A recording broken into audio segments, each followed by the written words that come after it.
Hello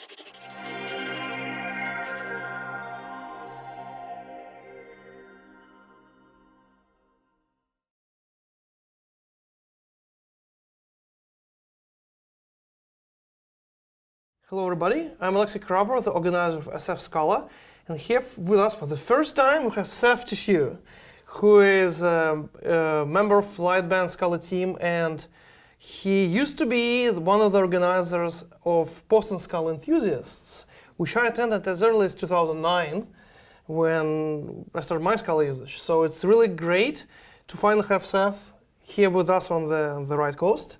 Thank you. And so he's our local Scala Lightbend expert now, and he is gonna do his first talk at the Scala tonight. So we're super excited to have Seth with us here. Seth, can you outline your illustrious Scala history for us? How did you get into that? How did you join the Boston Scala meetup? And can you tell us your arc? What had led you here?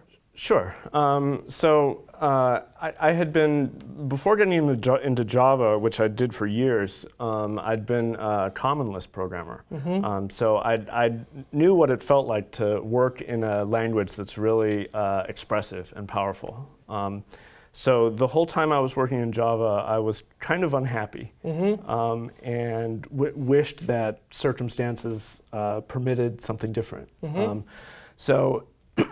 In 2008, I started looking around at alternate JVM languages. Mm-hmm. The alt JVM scene was really just taking off around that time. So I looked at Groovy and Clojure and Scala, mm-hmm. and fell in love with Scala. I've been writing Scala code full time ever since. Interesting. So you started with Lisp.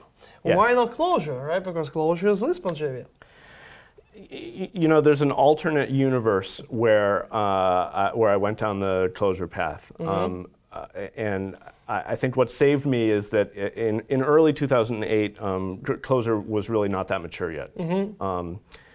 And it also the Java interop was not as smooth as Scala's. I had this 200,000 lines of Java to contend with.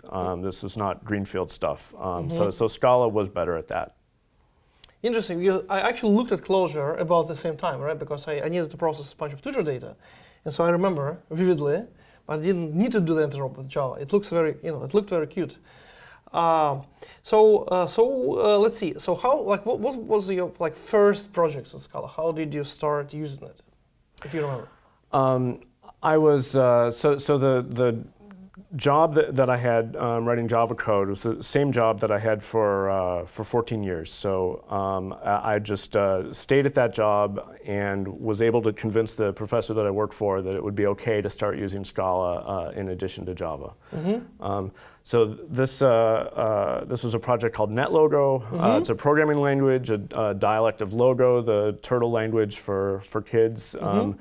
We did an advanced dialect of Logo that was powerful enough for scientists to use to make simulations in. So how is Logo doing right now? Is it used widely? It's doing okay. It's hanging in there. Yeah, I remember it, right? So there certainly hasn't been any big comeback, but the NetLogo project continues and it's doing fine. And so it's a teaching language, so you can teach kids programming with that. Yes, and then the fact that it's easy enough for kids also makes it accessible to researchers who are not professional programmers but want to program. Mm-hmm. So how did Java, so basically it had Lisp, then Java, then Scala. So did Java kind of interject this static typing mentality, which then kind of pushed you towards Scala more? It did, yeah. So I said that I was unhappy working in Java, but I will say that it did give me some appreciation for the value of types. So we had a lot of code, 200,000 lines, small team, between 2 and 4 programmers working on that much code. I really think we could not have done it without the type system, even the relatively simple type system of Java to help us. And so I think that opened my mind to going all in on types with Scala. And the project itself was maintained for many years, so you probably had code written over many, many different years in code base. Yes, yeah. That's actually what my talk today is about, is tools that help you cope with that situation, cope with big, messy legacy code bases, and try and whip them into shape, and just to keep them from just getting messier and messier as the years go on. Interesting. So can you kind of tell us a little bit about how Boston Scala enthusiasts came together? What was the mood like then? What was it that attracted a lot of early Scala developers to the language?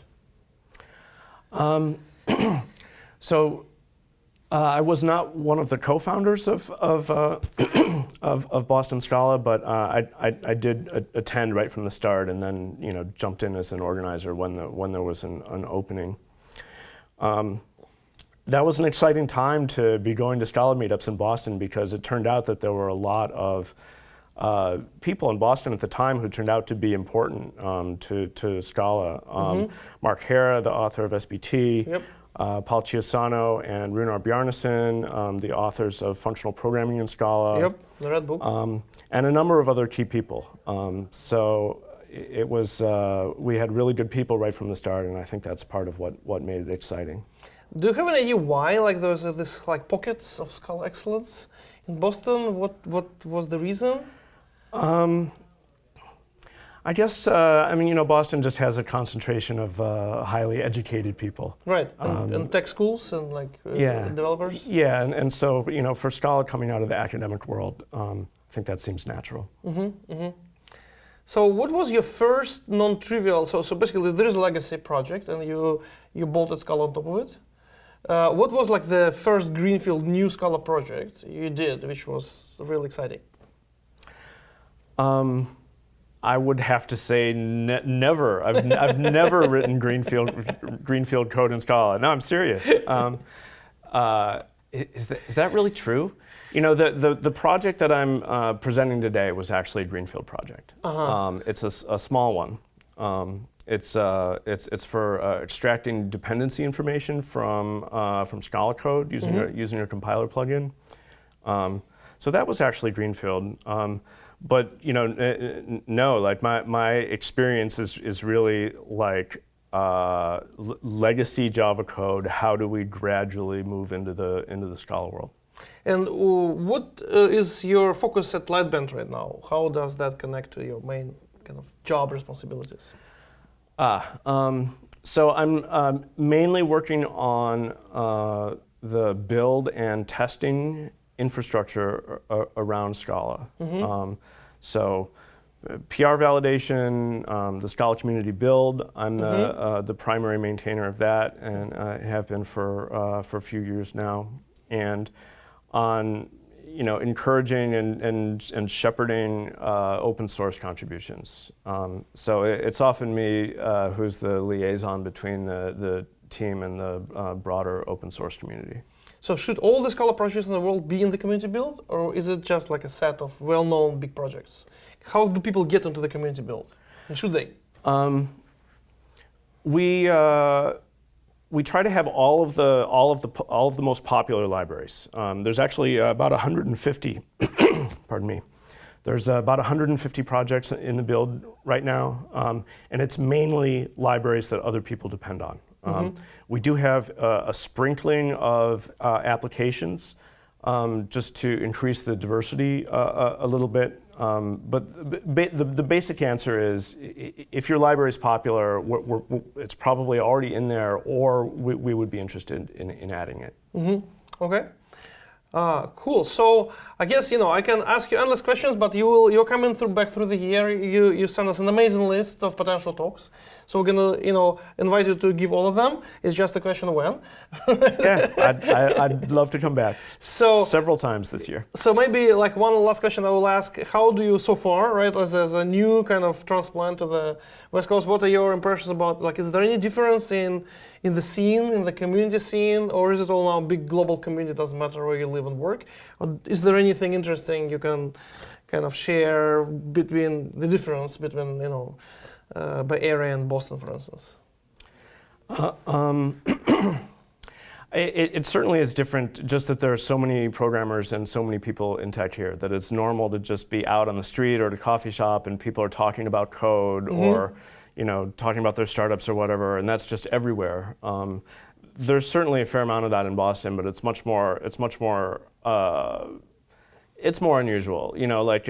Someone asks you what you do, you say, "Oh, I'm a programmer," and they're like, "Oh, that's interesting." In San Francisco, it's like, "Oh, we know about that, and there's too many of you. Why'd you move here and make the rents go up?" All right. Well, that's fair enough. But we are super happy to have you here with us now, with all the great Scala knowledge you embody. So we're looking forward to your talk and definitely to having you at SF Scala through the year and going forward. Thank you. All right. Thank you very much.